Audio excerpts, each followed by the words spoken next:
to my podcast. Thank you for tuning in. My name is Gilbert Yabel, and I'll be speaking to you today about institutional exclusion.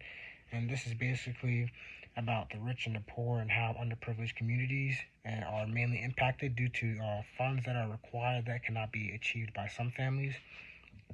And I'm going to introduce you to five sources that I found researching about this topic.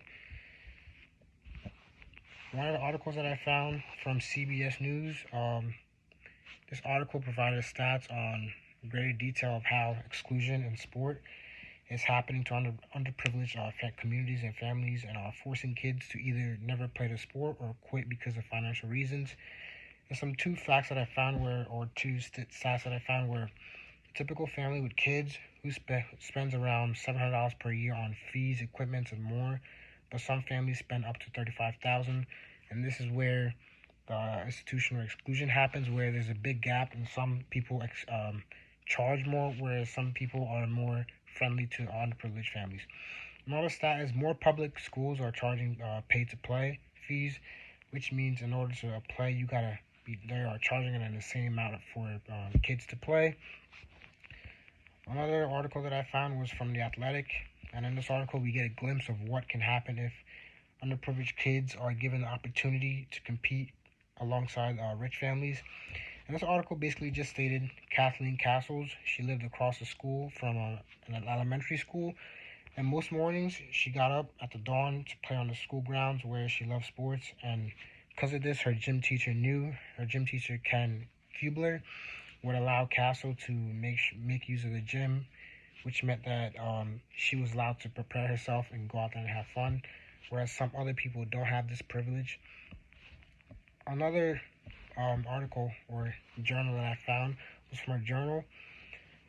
This journal just had an extensive research on the gap between the rich and the poor, and how kids of poor backgrounds use this as a way to escape reality, whereas some people don't even have this possibility to escape using sport. And in this article, this research journal, we read about the current state of literature that has to do with social health benefits, barriers, and facilitators to sport participation for youth in low-income settings. This just means that people or kids in the low-income families or communities who are able to play in sport have better social health than others who don't have that privilege to play.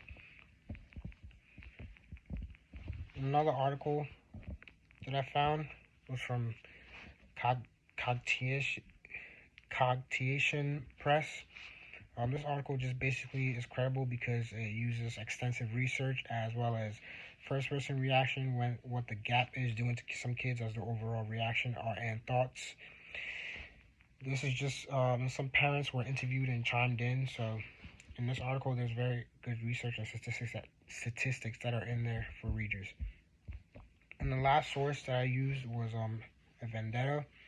This was basically an article we get an insight from Zlatan Ibrahimovic, who is a Swedish descent and who came over from Europe to play in the United States in the MLS for the Los Angeles Galaxy in the MLS. He quickly stated, shortly after he arrived, that the soccer system in the U.S. was taking away talent because of the affordability. And quickly states how it was taken away from talented players who couldn't afford to continue playing as they get older. This article is important because we get a quick, in-depth insight to look at how other countries they don't have pay-to-play, whereas in the United States, we are more figured on pay-to-play in all sports. And later on, I'm going to just introduce now my guest. His name is Mr. Green. He's going to be joining me shortly. He works for the U.S. Lacrosse, also